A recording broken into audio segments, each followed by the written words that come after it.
Just gives it that bit of depth. It makes it look a bit more realistic.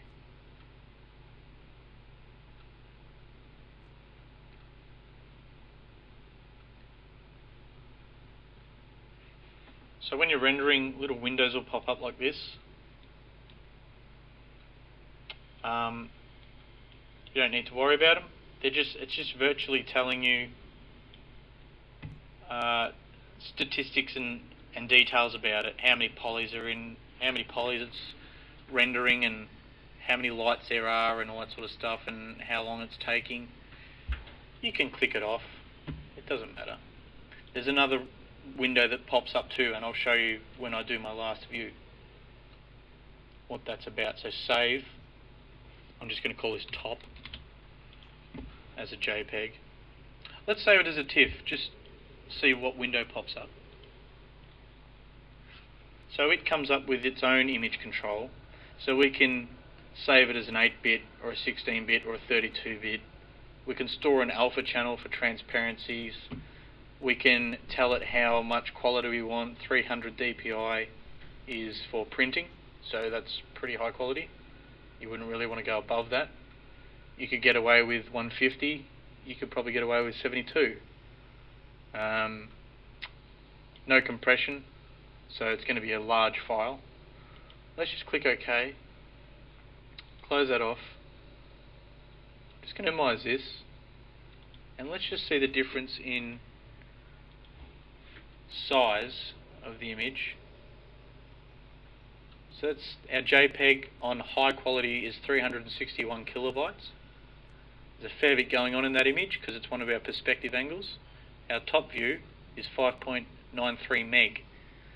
Okay. Now the difference is JPEG is a compressed graphic. Okay, it loses detail because of the compression, and that's when you get jagged edges and little artifacts appear. Whereas TIFF is not compressed, it's just a raw, uncompressed, detailed image.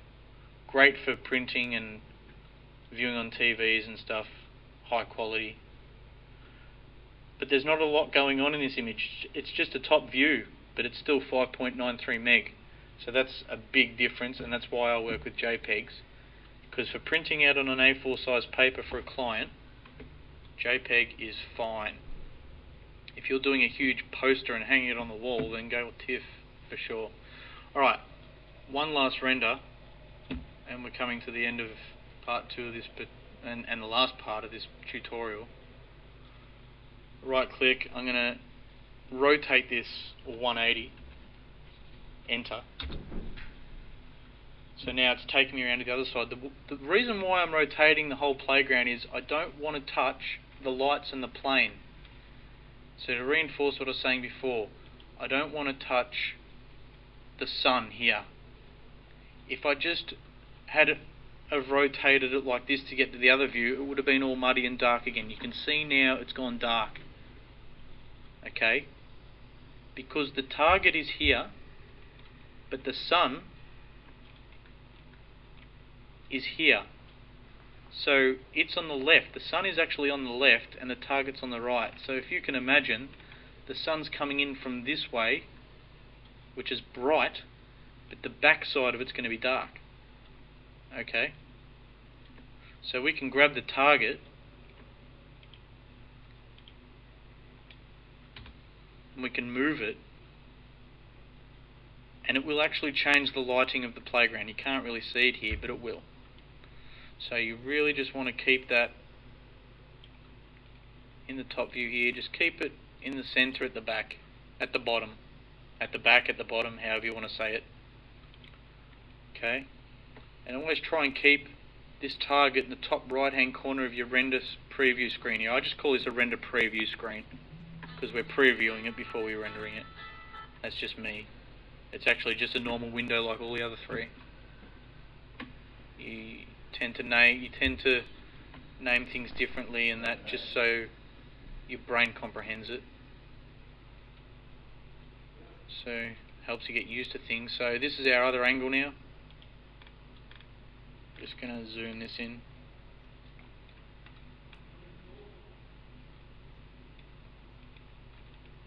Okay, make that a left. Well, I can make that a front.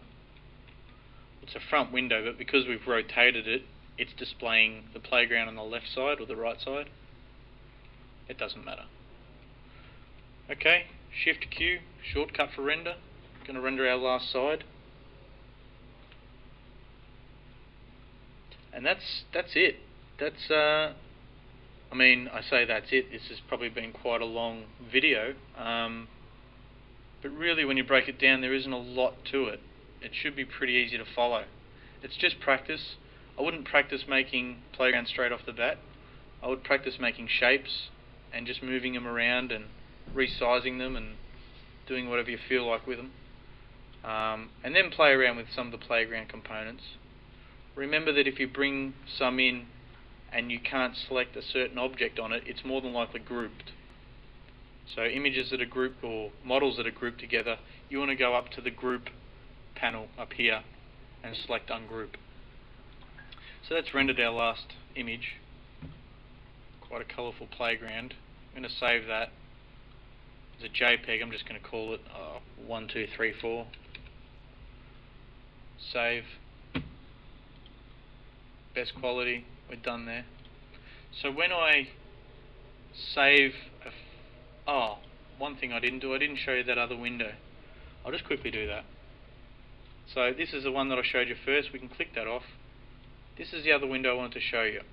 This is the current progress of your render. So you can see that bar loading. It gives you an estimated time. It gives you a current time of how long it's taken. These are all just details about what's going on in the scene. So the viewport you're using is from a perspective view. It's frame 1 of 1. So for animating purposes, that we could be animating a scene 150 frames long. It's got the width and the height of your render, pixel ratios, it's using advanced lighting, it's all sorts of stuff. It's telling you how much memory you're using while you're rendering. A lot of details here that aren't going to mean squat to you and that you don't even need to know.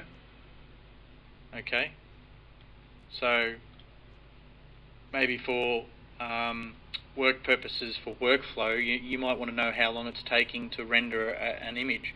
It's pretty good for that, because we'll just render that again to get the screen up. It took 45 seconds to render last time. It's got your elapsed time, estimate time there, so you know, you could always say that it took 2 minutes and you could prove it. Okay, escape, cancel that, close it down, close it down, close it down. When I have finished rendering, that's it, that's finished. I've finished this job now as far as 3D Max goes. I like to try and keep all the windows with an image in the middle of it somehow, but I like to keep my top view zoomed in and my little render screen zoomed in there. It's just something I like doing. If I ever have to open this up again and render something again, or change I might want to change this wall climber for a ladder, I'll do it in this window. When it's done, I'll go straight back to this window and render. Then I will go back to the top view and render straight away. And then I'll select the whole lot. I will rotate it 180. I'll fix it up in here and I'll center it, and then I'll render it, and then I'll save the file again. So everything's always central. Everything's centered. You know, it's not like this. Don't be sloppy. Take a few seconds and keep everything in the middle, and you'll appreciate that. So we're just going to go File, Save As. I've already saved this once when it was sort of stuffing up before. I've saved it as PG for short for playground, so I'm just going to save it again over the top. It takes a few secs. You can go File, Exit, or you can click the little X up in the top hand corner. Same thing.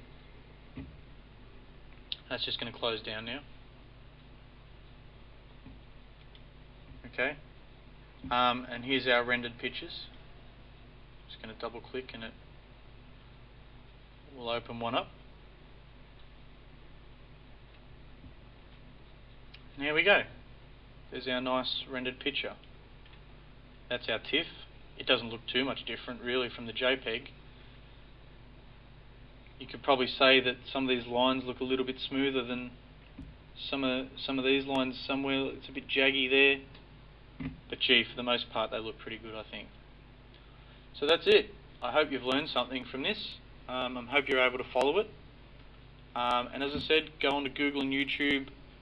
They will be able to help you immensely with any problems you have. You just search for it and be patient, and hopefully you'll be able to find a solution to your problem.